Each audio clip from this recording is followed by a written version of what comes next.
दोस्तों सूरतुल इनाम में अल्लाह पाक ने 18 अंबिया कराम अलैहिस्सलाम का नाम लेकर फरमाया, अगर ये हजरात भी शिरक करते तो मैं इनके अमाल भी ज़ाया कर देता।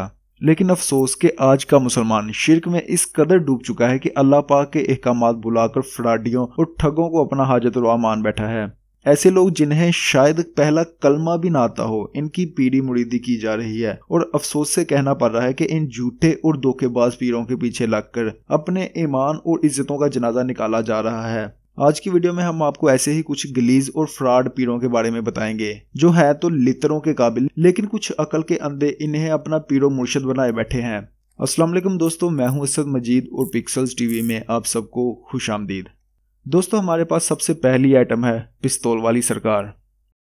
दोस्तों यकीनन मेरी तरह आप भी अपने बचपन में इस जगमगाती शोर मचाती पिस्तौल से खूब खेले होंगे, लेकिन क्या आप जानते हैं कि ये पिस्तौल खेलने के अलावा जिन भूत भगाने के भी काम आती है।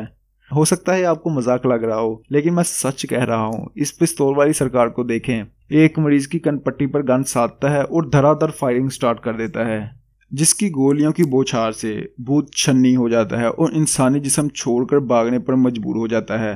कसम से यार, कैसे कैसे टोपीबाज लोग हैं। और अगर जिन थोड़ा बड़ा हो या खतरनाक हो या ग्रोह की शक्ल में इंसान पर काबिज हो जाए तो बाबा जी दोनों हाथों में बंदूकें पकड़कर पूरे फिल्मी अंदाज में जिन पर फायरिंग करके जिन बेचारे के छक्के चौके सब कुछ छुड़वा देते हैं। पान वाली सरकार। दोस्तों आपने बड़े बड़े डोंगी देखे होंगे, लेकिन इन साहब का अपना ही लेवल है। ये जनाब पान खाने के बहुत शौकीन थे। अपने इस शौक के चलते इन्होंने आस्ताना बना लिया ताकि रोजी रोटी भी चलती रहे और पान खाने का शौक भी पूरा होता रहे।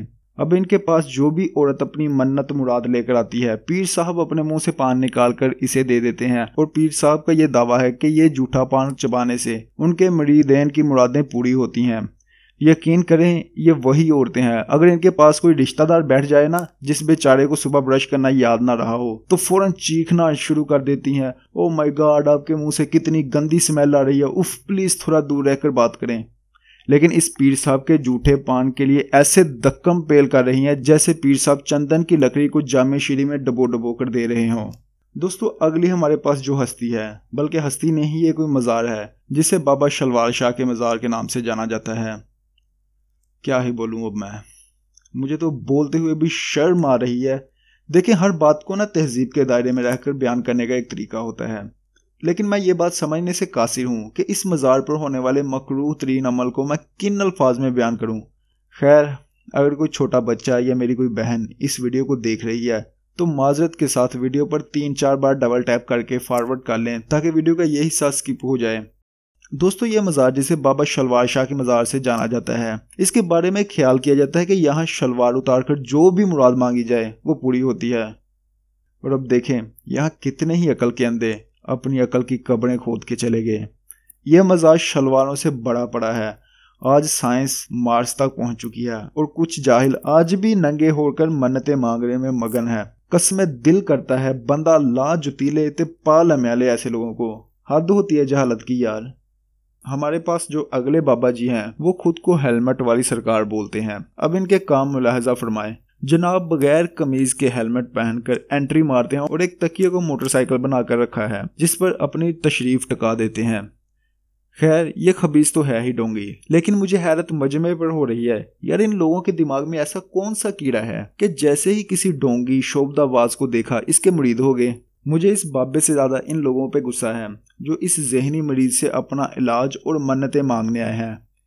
इस बंदे को देखकर लगता है कि यार ये कहीं से भी नॉर्मल है। एक अब नॉर्मल पागल इंसान को पीर बनाए बैठे हैं। कसम लित्तर पहने चाहिए ने ऐसे लोग गानों। यार हम किस राह पर चल रहे हैं? हम कौन सा दीन फॉलो कर रहे हैं? क्या हमारे लिए अल्लाह काफ़ी नहीं? जो रास्ता हमारे प्यारे नबी हज़रत मोहम्मद सल्लल्लाहु अलैहि वसल्लम ने हमें दिखाया, क्या इस पर चलना इतना ही मुश्किल है कि आज हम ऐसे डोंगियों और पाखंडियों के पीछे लगे हैं जिन्हें गुस्ल करना तक नहीं आता? क्या हमारा ईमान इतना कमज़ोर है कि कोई भी राह चलता मदारीगर हमें करतब दिखाएगा और हम इसके पीछे लग जाएंगे? मेरी आप सब दोस्तों से गुजारिश है कि खुदा के लिए खुद को और अपने घर वालों को इन ड्रामेबाजों से बचाएं। अगर आपका कोई करीबी ऐसे जहनी मरीज में मुब्तला है जो इसे रहमान की बजाय शैतान से जोड़ता है तो उसकी इस्लाह करें। जब रोज़े क़यामत अल्लाह पाक आपसे सवाल करेगा कि मैंने तुम्हें हदायत दी थी, तुम्हें बुराइयों से बचाया था, लेकिन तुम अपने माँ बाप, औलाद, खानदान, बीवी, बच्चों को क्यों गुमराही में देखकर खामोश रहे? तब आपके पास क्या जवाब होगा? तब आप खुदा की बारगाह में क्या बोलेंगे?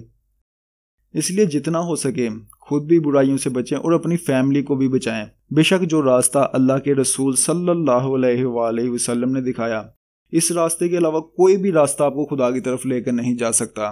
दोस्तों याद रखें, हर गुनाह की माफ़ी है, लेकिन अगर आप शिर्क की हालत में मर गए तो इसकी कोई माफ़ी नहीं। इसलिए खुद भी तौबा करें और अपने घर वालों को भी गुनाहों की दलदल में पड़ने से बचाएं। उम्मीद है मैं अपनी बात समझाने में किसी हद तक कामयाब हो पाया। आज मैं आपसे ये रिक्वेस्ट नहीं करूंगा कि चैनल को सब्सक्राइब कर दें या वीडियो को लाइक कर दें, बल्कि आज मेरी आपसे हाथ जोड़ के इल्तिजा है कि खुद भी ऐसे ढोंगी और मक्कार फ्रॉडियों से बचें और अपनी फैमिली को भी बचाएं। दोस्तों जिसे अल्लाह परेशानी में मुब्तला कर दे, दुनिया की कोई भी ताकत उसे परेशानी से नहीं निकाल सकती, और जिसे अल्लाह नवाज दे तो इससे कोई छीन नहीं सकता। तो इन बाबों के पास क्या लेने जाते हैं यार ये लोग? होश के नाखून लें। अगर मेरी वीडियो से किसी एक इंसान की भी इस्लाह होती है तो मैं समझूंगा कि मेरा वीडियो बनाने का मकसद पूरा हो गया। मुझे दीजिए इजाज़त, मिलेंगे हमारी अगली वीडियो में। अल्लाह हाफिज़।